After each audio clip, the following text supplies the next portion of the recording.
Welcome to the LDN Radio Show, brought to you by the LDN Research Trust. I'm your host, Linda Elseygood. I have an exciting lineup of guest speakers who are LDN experts in their field. We will be discussing low-dose naltrexone and its many uses in autoimmune diseases, cancers, etc. Thank you for joining us. This show is sponsored by Mark Drugs, who specialise in the custom compounding of medications, assuring that the client gets the proper prescriptions for their unique needs and conditions. They work with practitioners, integrating knowledge and treatment of experts to create comprehensive health plans. Visit markdrugs.com or call Roselle 630 529 3400 or Deerfield 847 419 9898.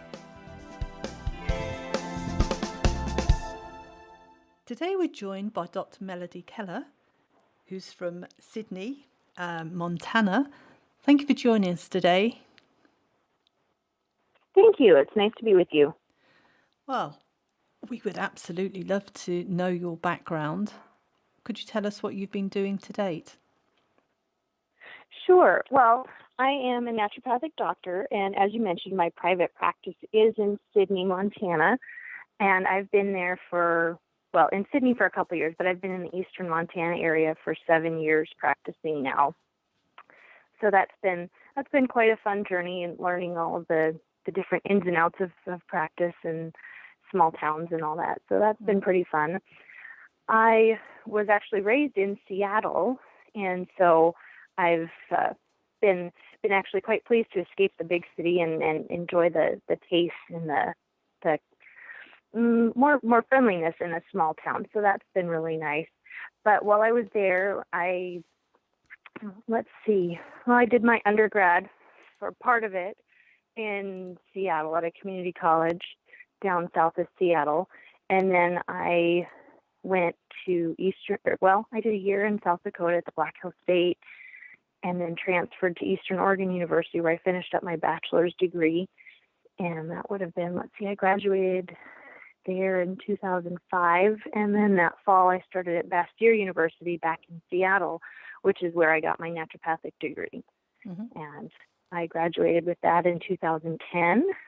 Shortly after that, about 4 or 5 months after graduation, I got married, and my husband is the one that's from the Sydney area. So we got married and moved out here, and took me a few months to get the whole licensing process going and covered. Mm-hmm. And I opened my first office. I shared office space with a really great chiropractor, and that's where things kind of started growing from. And then moved my office up to Fairview, which is a little town about 12 miles north of Sydney. Had some great office space there, worked with our local hospital on that one. And then when the space became available actually in Sydney, I moved my office there, which is where I am now. And so that's been really nice. It's a little closer to home, not so much of a commute there, which is kind of nice. Mm-hmm. But also easier. I have 2 small children, and we're expecting our third here shortly in a few more months. Congratulations. So. Thank you. Yeah, we're excited. You're going to have your hands full with 3. Yes, and they'll all be under 5. Oh, wow. Close together. So that's nice. Yeah, so it'll be a little bit busy. I have an amazing front desk assistant who not only helps with the front desk, but she also acts as part nanny. So that's been really, really helpful. Mm-hmm. What made you decide to go down the naturopathic route rather than being an MD? Well, it's just one of those things. I want to say it's kind of always been in my blood. I've just always been more interested in the natural healing and herbs. We didn't use a lot of it growing up. My folks used some Shaklee products, and so we had some echinacea tablets when we were sick, and occasionally would take some probiotics, some lactobacillus, I think it was, or whatever, the big jar that they had back then. but I'd heard about it, so I started reading books on herbs, and we knew a lady who was the aunt of a friend of mine. She worked at an herb store, so we started going there and getting herbs. I read some on herbs from an Ayurvedic perspective, and I had always been real interested in being a doctor of some kind. And I thought, oh, I want to deliver babies. And then the funny thing was, I was like, oh my goodness, that takes 10 years of school. I don't think I want to do that. Well, I spent at least that long in school anyways, but that sounded pretty crazy to a teenager or preteen at that point. But decided that Bastyr was a really good fit because I liked the philosophy, I liked the natural medicine, and they also offered a midwifery program, which I had initially planned to take. And then after doing some of the pre-requirement classwork, I decided that, well, I'm more of a schedule type person. So, being on call for delivering babies probably wasn't really a good fit for the life that I had in mind. So I decided to skip that part and just do the medicine. And so I treat kids in my office some as well, but not as many as I do adults. Mm-hmm. And where in your journey did you first hear about LDN? I heard about it while I was at Bastyr. I can't remember which class it was, but I think we had a guest speaker in who was talking about it. And I'm thinking she had MS and had been on LDN, was able to actually get up from, being wheelchair or couch bound to actually being able to have a regular life again, which always really struck me, and I thought it was really neat. So I started looking into it then, and always thought that would be a really useful thing, but didn't really have much chance to put that into practice until about 4 or 5 years ago when I started prescribing that for some patients. Mm-hmm. But how do you go about assessing which patients you prescribe LDN for? Well, right now I'm primarily using it with my patients who have Hashimotos thyroiditis as an immune regulator. Mm-hmm. But I've also used it with a patient to help with gastric function and motility retraining after treatment for SIBO.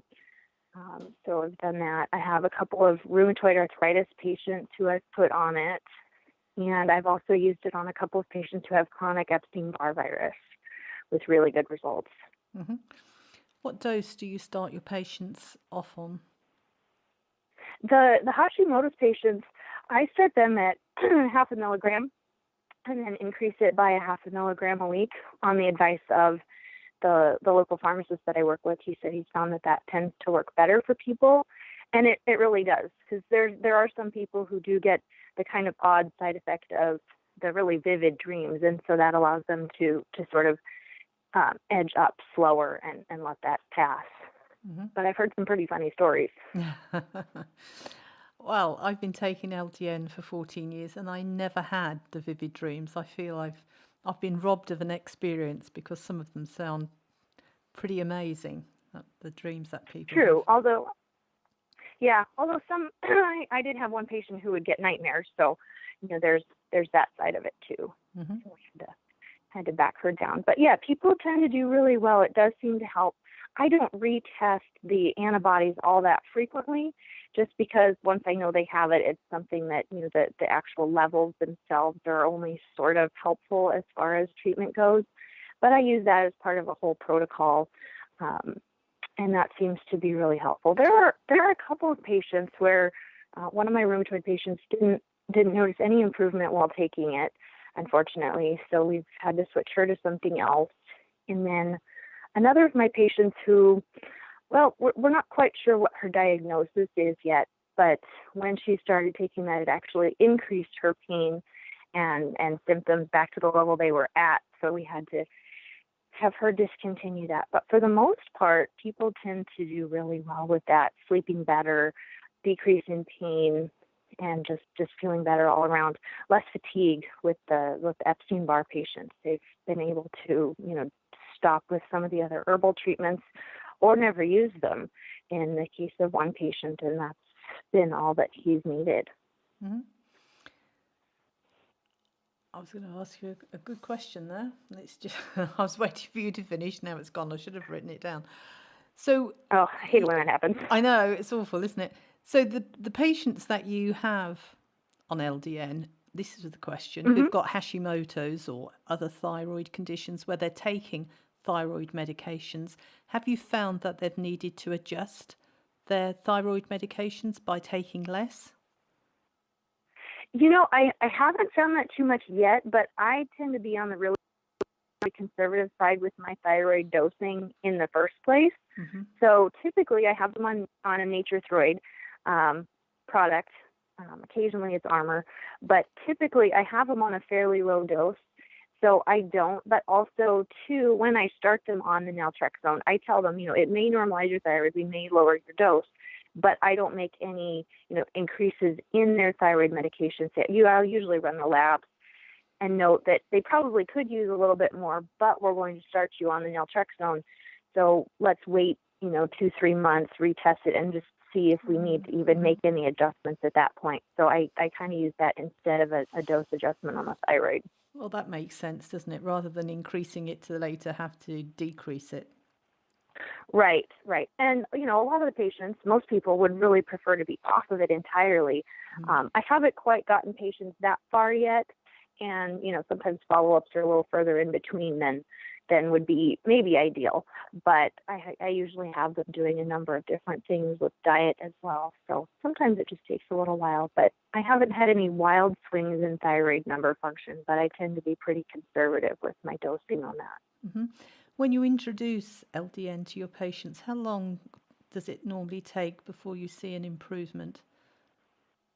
Usually it's within a month, sometimes within a couple of weeks. I usually notice a fairly quick response to it. Hmm. When you say you notice a fairly quick response, hiccuping now, what kind of response do you normally see? Well, in my one patient in particular, he's got Hashimoto's thyroiditis as well as a mild diabetes, and some arthritis and some different pain going on. And let's see, I followed up with him probably a month after I started that, and he's feeling much better. His shoulder pain that was chronic, and some of the other arthritic joints are feeling much better. He's sleeping better. I can't remember, we haven't retested his A1C yet, so I'm not sure if there's any direct correlation with blood sugars that I'm aware of. But he was starting to feel a lot better really quickly, which was great because we'd been treating his thyroid, and then I decided we probably should go ahead and run the antibodies because somehow that had been missed previously. And once we figured that out and started the naltrexone, everything started kind of falling back into place, especially with that pain, which was really great. Mm-hmm. Now, we know that LDN isn't a standalone treatment, and many doctors, especially naturopathic doctors, have so many different tools in their toolbox that they use alongside of LDN. Let's say a Hashimoto's thyroiditis patient comes to see you. What is the approach that you would normally follow for that patient? Sure. Well, I take a look at all of their lifestyle things and stress, but one of the big things that I'll work on with them is diet. So, we have a few different ways of approaching that. I have a kind of a standard elimination diet. I tend to use the Virgin Diet Plan, which has elimination for the top 7 food allergens as kind of a starting point, or sometimes we'll do a blood test, which is really nice because that can test for up to 184 different food sensitivities. But especially with the Hashimoto's, that's useful. But with them, I go even a little bit more in depth, and I put them typically on the autoimmune paleo diet. And that works really well in eliminating all of the inflammation-causing foods. And most patients feel really good when they're on that. I had one Hashimoto's diabetic patient who was back down to a normal A1C, had lost a lot of weight. His doctors were really pleased with that, the other ones that he was seeing. But then, once he started coming off of that diet, things kind of reversed back a little bit. So it just kind of varies, but I do find that diet really useful for autoimmune conditions of all kinds. But it is a very rigorous diet with a lot of things eliminated from it. So it's challenging for patients to do that. Hmm. How long do they have to be on the diet to discover what they should and shouldn't be eating? Yeah, usually with that one, I'll have them on it for 6 months. I mean, Wow. I'd like to have them on at least 3 months Hmm. before they start the reintroduction process, but 6 months to really allow their bodies to heal and calm things down. So while we're doing some other herbs, I usually also work on their adrenal glands and get those stress hormones back under control. Because what I find is with a lot of my patients, their cortisol levels are actually too low. They've been so thoroughly burnt out that they're not producing enough, which also greatly affects the thyroid. So we're usually working on that as well as the diet, and that's at least a 6-month protocol generally as well. Hmm. And what kind of pain, other than the patient you said with rheumatoid arthritis, do you get in your practice, or do you see, I should say? I don't see a lot of patients with pain. I currently have a newer patient that's got some chronic neuropathy in her feet, and I just saw her. I'm not sure if naltrexone is something that would be a possibility due to some different sensitivities. So we're working on some different angles, but that is definitely something considering. But generally speaking, I don't see a lot of patients with pain concerns. I do some some active hands-on pain treatment with them, and that tends to help quite a bit. But more often, I see menopausal complaints, fatigue, fertility issues, and GI problems. So I don't see a lot of chronic pain issues. Hmm. Some, but not as much. What is the age range of your patients? Well, I treat anybody from newborns, and then I think my oldest patient is currently upper 80s. I think I'd have to check her chart. I can't quite remember. Hmm. So a very wide range scale, age scale there. Yeah, I do. The most common age would be, from the 30s to the 50s. Hmm. Are most of the patients that I see would fall into that age range. I was talking to a doctor just now, and we were talking about Lyme disease, and she said that Lyme Yes. disease is sexually transmitted, and babies are being born with Lyme disease. Have you seen any Yeah. babies or young children with Lyme disease? I have not. I have recently started working more with Lyme disease patients, and so I've diagnosed one patient, but she already had her kiddo. I don't think we tested her daughter for it, but at that point I had referred her on to another practitioner, but I didn't have the experience to treat that at that point. And my current Lyme patient, I haven't seen him in a couple of months, but that I'm not enough in the Lyme treatment field to do that, Mm-hmm. or to notice that at this point. I'm kind of starting to get my feet wet in a little bit more in that area, as I find the rheumatoid arthritis and a lot of the autoimmune conditions tie back to Lyme or one of its co-infections. Mm-hmm. And so it's kind of starting to take me down that path a little bit more into Lyme treatment and diagnosis. And you mentioned chronic fatigue there. What do you do to help those patients who could have chronic fatigue as a symptom, like multiple sclerosis can cause chronic fatigue, and fibromyalgia, for example? What is Sure. your protocol for those patients?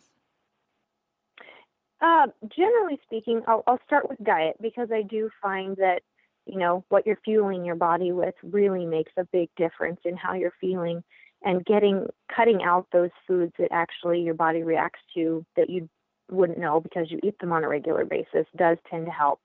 But with them, I do a lot of work with the adrenals, because especially in those folks, I will find that their cortisol is completely depleted, and that really affects daily energy levels. So we do some salivary testing for that, and then based on the levels of that, the level of adrenal fatigue that I gather based on the numbers from the lab, and their symptoms, which always seem to correlate really closely. And I really like the lab that I'm using there.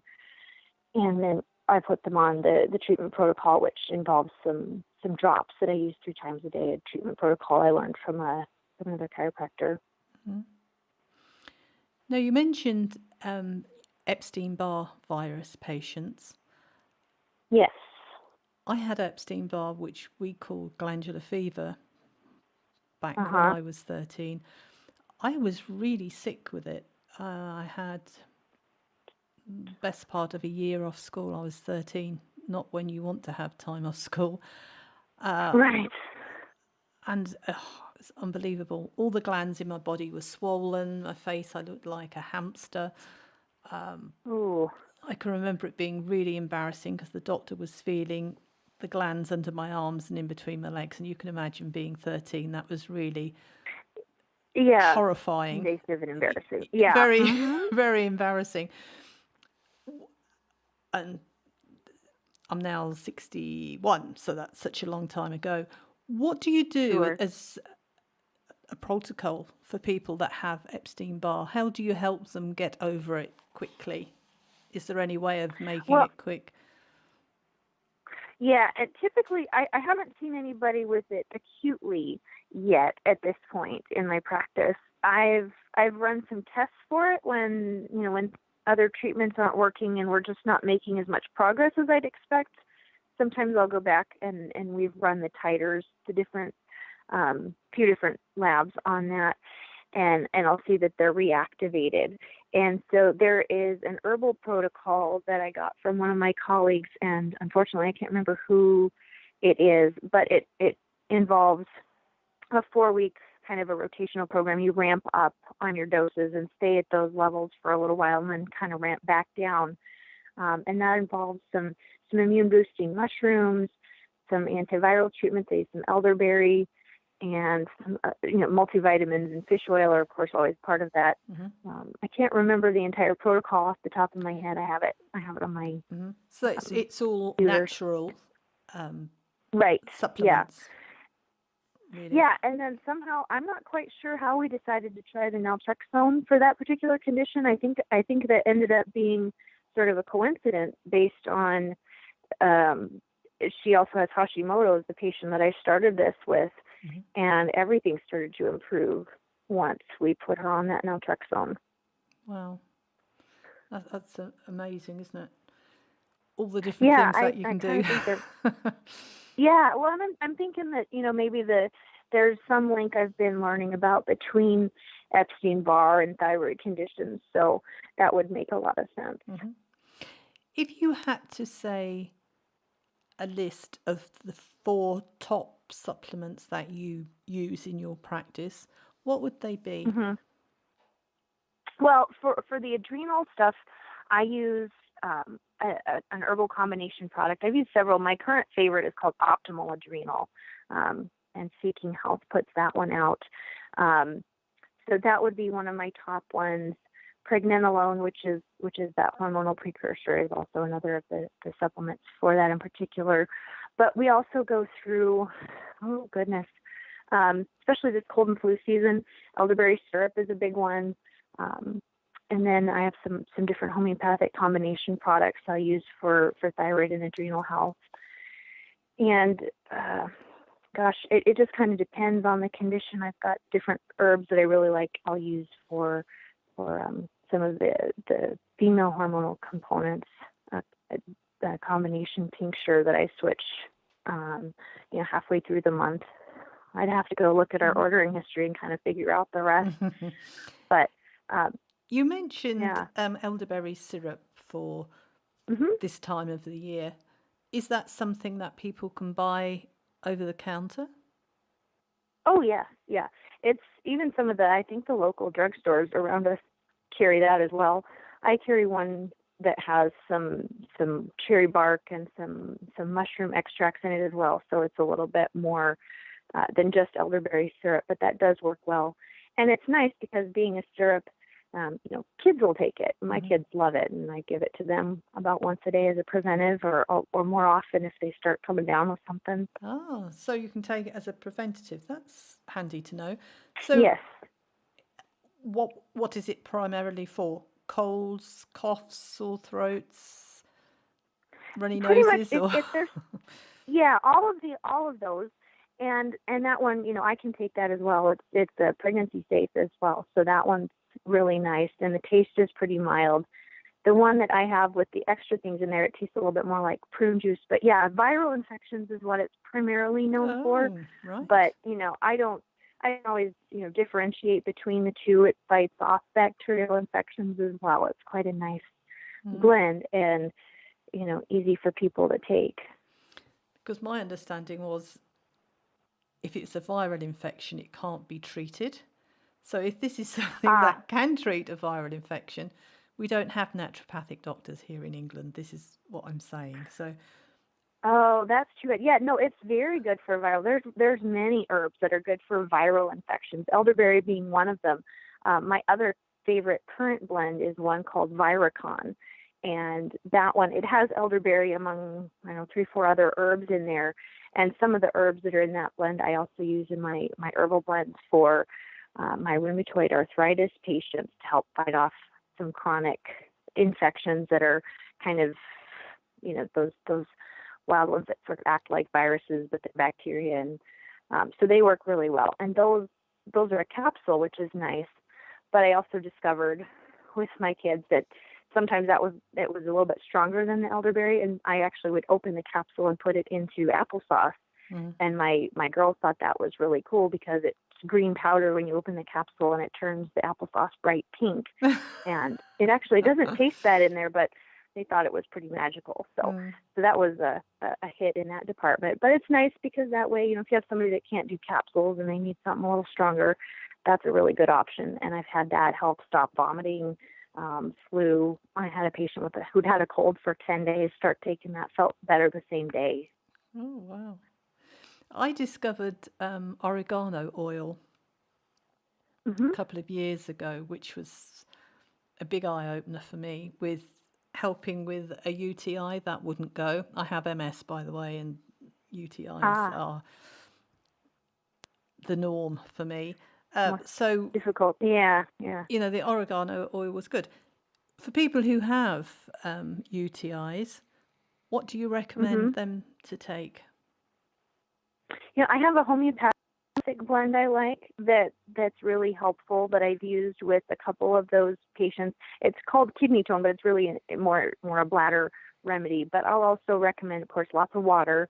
And I like to use cranberry juice as well as blueberry juice, and those blend nicely together. The blueberry kind of takes the edge off of that cranberry, Mhm. but that tends to be usually enough. Some of the, I'll use some of the different herbal blends. I've got a number of different, antimicrobial herbal blends that I'll have them take as well, or blended up an herbal mix that they can make into tea.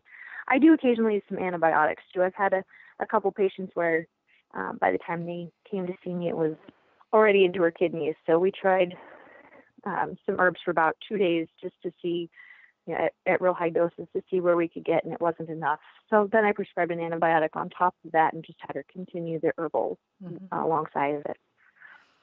I found that some UTIs have been very resistant to antibiotics.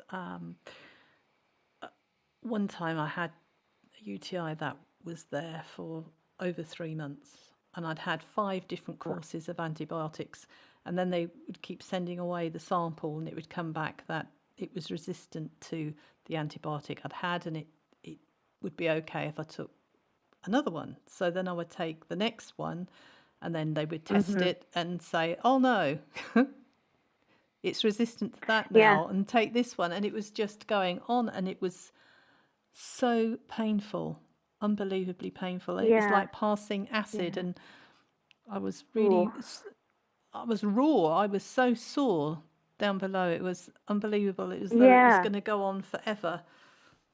But it does worry yeah. I me will. when you Yeah. take antibiotics and then you become resistant to it. In my mind, if I became sick with something else and needed an antibiotic, what happens if there isn't an antibiotic that would work for me? Sure. Yeah, and that is a big concern.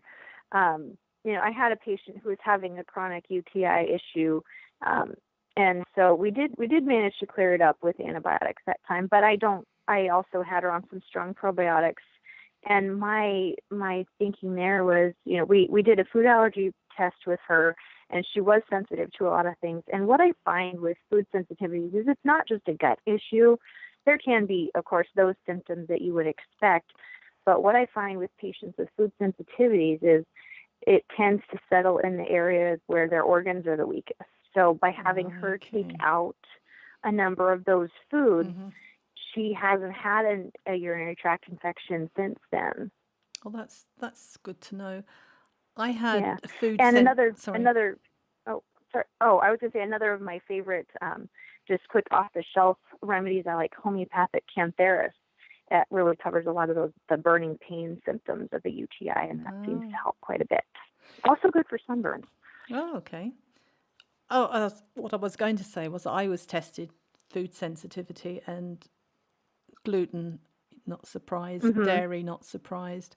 But eggs and yeast, which meant dried fruit, I couldn't have. Peanuts and pistachio nuts and cashews, which I absolutely love. Brazil nuts I couldn't. Walnuts I can eat, but it is so limiting what you can have. Cooking at home is fine. Eating out is a bit of a nightmare because people think, gluten-free bread. Well, no, I can't because it's got yeast in it. And eggs generally, Yeah, and I love eggs. I used to eat a lot of omelets and things, but so I'm right there with you. I'm doing as I'm told. So you've made me feel better by doing that. I haven't had a UTI for a while, touch wood, and hopefully, I hadn't realised that eating the wrong foods could be causing a UTI. So maybe I'm preventing it. Hopefully. Yeah, well, and I generally try with my patients, to have them obviously eliminate the food allergens, but then I work on doing some gut healing with probiotics and some good GI healing, herbal treatments. There's a number of different good blends that are made by the nutraceutical companies, and I'll have them do those for a couple of months, and then slowly try adding back in some of those foods. It allows the body some time to rest the immune system and to kind of heal up the gut so that those reactants aren't there. And sometimes I find that people can then tolerate some of their food sensitivities, by eating them, once or twice a week maybe. And sometimes that can really help. I've looked at too. I'm considering trying some naltrexone with my food sensitivity patients to see if that helps with the immune aspect of that. I haven't done it yet, but it's been on the back of my mind to see if that might be a beneficial addition to that treatment. Mm-hmm. Well, we've come to our end of the show, and you've been an amazing guest. Thank you very much. And well, thank you. I've enjoyed it. For people who are listening, who are looking for an LDN prescriber, how do they find you?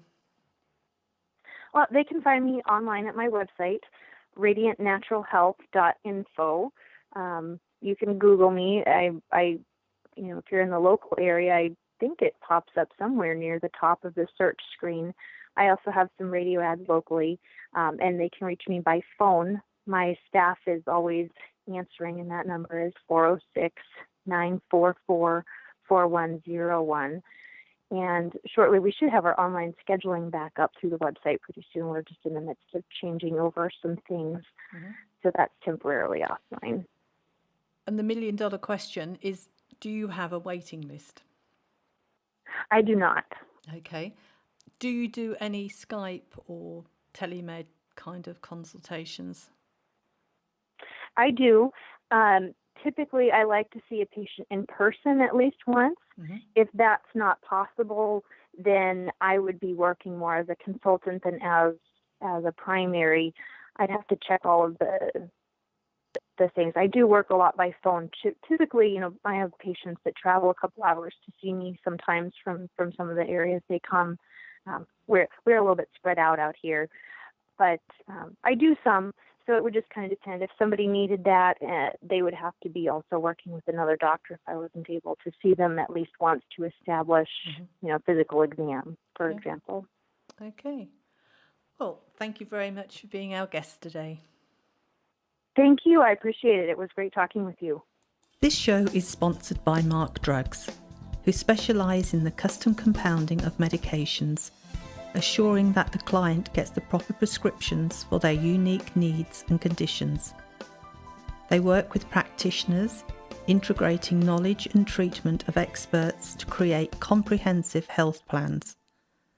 Visit markdrugs.com or call Roselle 630 529 3400 or Deerfield 847 419 9898.